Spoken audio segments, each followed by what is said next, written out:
Hello, everyone, and welcome to episode 9 of the Fair Housing Insiders. Today, we're going to talk about fair housing and student living and moving beyond the basics. And we're happy to introduce a new segment to our show called the Fair Housing 5. So we're going to cover some of the unique challenges that we find in student living. And as always, we love having Kathy with us on our show. So welcome, Kathy.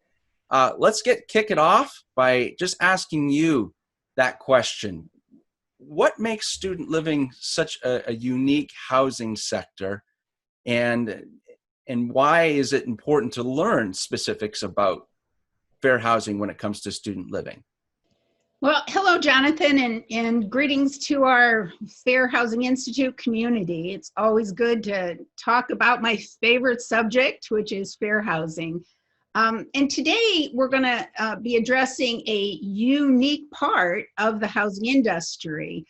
One of the things that makes the fair housing requirements a little more complicated than I think a lot of people that work in the industry realize is that we are applying a very general basic law and its regulations to sometimes situations that I do not believe anybody thought about when they drafted this law and their accompanying regulations. So we're looking at this general law and we're applying it to a unique situation, such as today we're talking about student housing. In student housing, the reality is that we frequently have groups of students living together in the same house, in the same apartment, in a university dorm situation. And a lot of times, because of that group living, people who operate that housing forget that these broad general rules about discrimination and protected categories still apply to their housing, even though it just doesn't seem very practical to apply those rules. So that's, I think, one of the reasons why people that work in student housing need to take some extra training and think about how the rules about disability and familial status apply to their housing, especially in what is often a roommate situation. Right. Absolutely. Good takeaways there, Kathy. So we appreciate that kind of like call to action and how important it is for us to understand the unique components of the student housing sector. So we have a special treat for this particular episode. We're actually going to share some clips from our student housing course, some interactions that appear in there. So in line with our new segment, the Fair Housing 5, we're going to share with you our top 5 unique components, unique challenges in student housing. We're going to play them, and then Kathy would love your feedback after each one on what makes it unique and what are the challenges associated with them. So number 5, let's take a look at a clip regarding allergies and chemical sensitivities. When a student has chemical sensitivities, additional problems occur, with a primary consideration being what actions are reasonable versus unreasonable. For example, if one resident reacts to the other roommate's perfume, hairspray, cosmetics, or use of certain cleaning products, should the housing provider instruct the roommates to stop using these items? So the issue with chemical sensitivity is hard for all housing providers to try to reasonably accommodate. Add to that, now that we have another person possibly living in that same unit with the person with sensitivities, and they're using chemicals. They're using, as the clip showed, perfumes and makeup and whatever else. And if those chemicals cause one roommate to react, does that roommate and the housing provider have a fair housing responsibility to limit the other roommate's use of those chemicals? That can really cause some conflict. And it involves all kinds of issues, such as, is the roommate with chemical sensitivity, are they disabled with that? Or is that more of an allergy, an irritant, or does it rise to the level of disability? In other words, does the housing provider have to reasonably accommodate that person? And if so, what are the alternatives? If it isn't fair to tell one roommate they can't use makeup, then what are the alternatives that that housing provider can offer to the person with the disability to still address their responsibility to reasonably accommodate? So that is a tough question for student housing providers. Yeah, very, very good. Thank you for that takeaway. Again, call to action on really knowing what's the best path and how will you stay fair housing compliant in that particular situation. So that brings us to our number 4 unique challenge that we find in student living, and that's dealing with marijuana. So let's take a look at this clip, and then again, Kathy will get your take on it.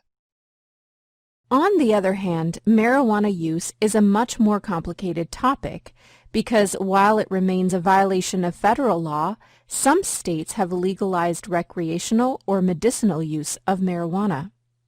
Especially in situations where a resident claims to have a medicinal need to smoke marijuana, a fair housing reasonable accommodation question arises. So, like the chemical sensitivity example, marijuana use is a complicated topic for all housing providers. Perhaps it is more so for student housing providers because of the prevalence of the use of marijuana by young people, college age. So there are so many difficult legal issues when we look at this. The first one is the idea of smoking in general.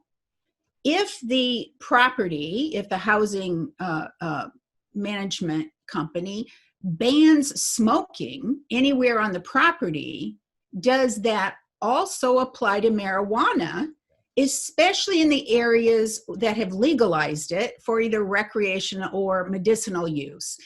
Even if you can't smoke cigarettes, can you smoke marijuana if you believe you have a right to and you have a card that says in that state you can smoke marijuana? There's also the very complicated issue between federal law about marijuana, which still prohibits all marijuana use in this country under federal law, versus, as we said, state laws who have many, many different requirements about use of marijuana.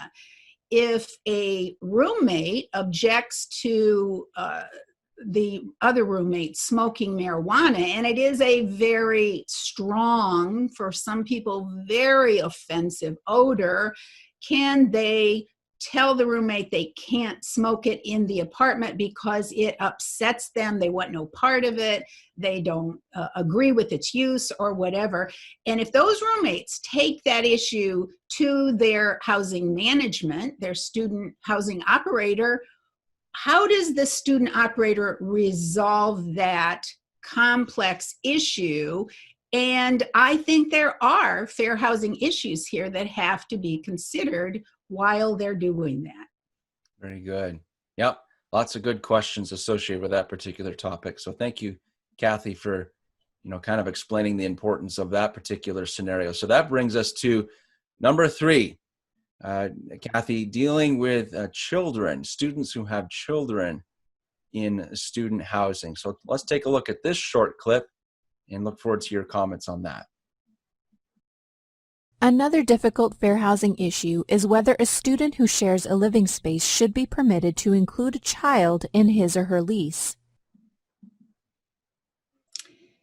You know, it wasn't that long ago that probably no student housing operators thought about the idea of a student bringing their young child with them to live with them in their apartment, or in their dorm room in a, a setting like a dorm.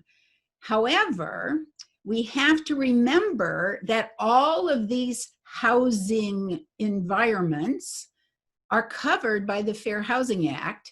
And what else is covered by the Fair Housing Act? The concept of familial status being a protected category.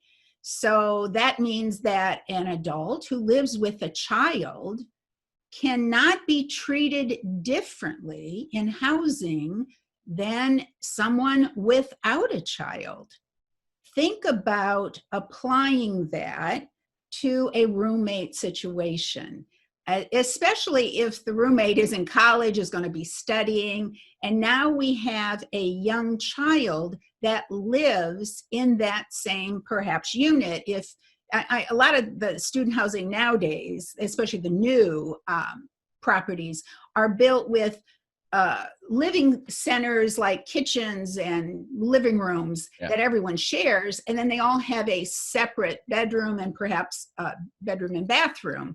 So if in one of those we have a student who brings their child with them, let's say a 3-year-old child, and then in the other 3 bedrooms we have college students who plan to study a lot, who plan to be up late at night, and we throw a child into the mix of that. Now, that poses lots of questions. What right does that student with the child have? What rights do the roommates have? And what are the legal obligations that the student housing provider has under the Fair Housing Act? Very good. Yeah, that's another unique challenge and a complicated one. Lots of great questions for all of our audience to really think about and understand the reason why we're producing this show and why education, further education on fair housing is so important. So thank you, Kathy. So that brings us to number 2, roommate matching, and that as a unique challenge. So let's take a look at another clip and get your take on that, Kathy. One of the unique aspects of student housing is that it frequently involves 2 or more individuals sharing housing. That means that even when the students have their own private bedroom, they often share other spaces such as bathrooms, kitchens, and common areas. All of these students have unique personalities, likes, dislikes, and ways of doing things. Imagine the monumental task of matching hundreds or thousands of students in living quarters in an effort to make all of them happy. It's virtually impossible. There will always be some students who are unhappy with the people that have been selected to be their roommates. So that's the reality. Some student housing providers take it on themselves to try to do roommate matching for people who are showing up at a new city, new campus, haven't necessarily made friends yet, and so they're looking for someone to share their rent, and so they put themselves in these roommate matching situations. Other housing providers have decided to hire third-party contractors to perform that service for them. So obviously, when you are asking a student to fill out a questionnaire about their likes, their dislikes, the hours they spend awake, how much time they plan to be studying in their room, what their allergies are, what their preferences and personalities are about, there are so many difficult things to try to match. And what comes into the middle of that are questions about discrimination and preferences that might reflect upon their roommate's protected category. So their roommate's race, their roommates' sexual orientation, their roommates' disability status, lots and lots of areas, the roommate's gender. I mean, as basic as that. So the third-party companies that do the matching and the housing providers themselves are obviously up against a minefield of concerns about how to permit roommates to express preferences without getting into the area that would be involved with illegal discrimination. Because as we know, you can't take into consideration someone's protected category when you're thinking about how to house them or offering them housing or terms of housing. And if any of those things get involved in roommate matching, then we are definitely looking at a potential fair housing violation. I've also had some clients who their child has gone off to college and moved in with a roommate, and the parent objects to the roommate.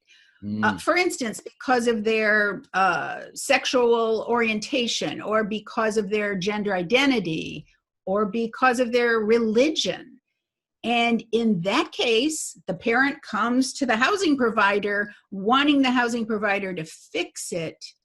Now, what is the responsibility of the housing provider to address the concerns of the parent, who's probably paying the rent, by the way, Right. without discriminating against people based on their protected category? Yeah, fantastic. That's totally awesome. Great questions and more to chew on. So that brings us to our number one unique challenge that you'll find within student housing, and that's with assistance animals. So let's take a look at our final clip from our student housing course, and we look forward to your comments on this one, Kathy. The tricky part of student housing is shared living space. In traditional housing, animals are kept in the private residence of the resident, and unless they leave their unit, the animal is not in contact with others. But in the case of student housing, there is usually one or more persons living with a student who needs the assistance animal.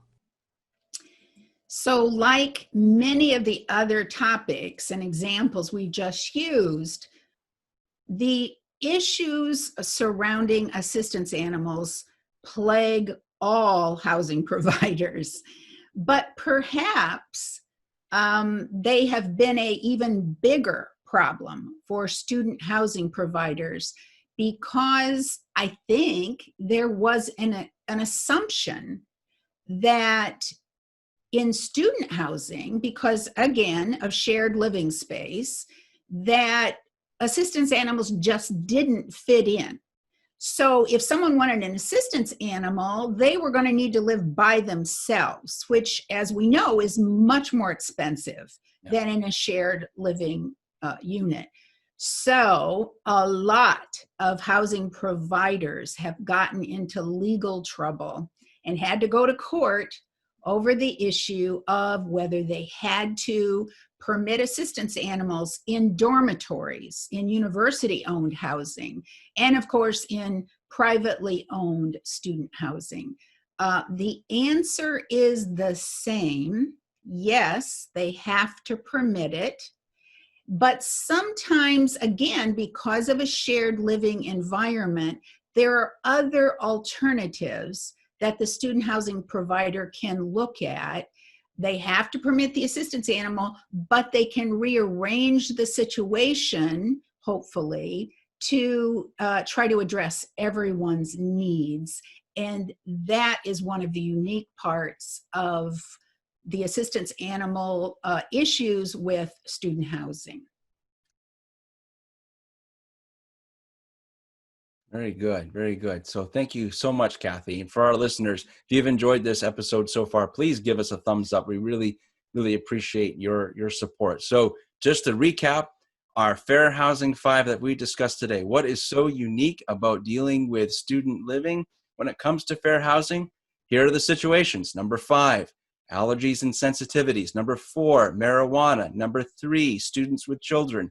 Number 2, roommate matching. And number 1, assistance animals. So Kathy, you've provided an amazing amount of feedback on really why it's important for us to move beyond the basics of fair housing and really incorporate some of the unique challenges into our training program, because they are unique and we need to be aware of them so that we can treat all of our residents and prospects based under the fair housing law, treat them with fairness and equality. So thank you so much. Remember to subscribe to our channel.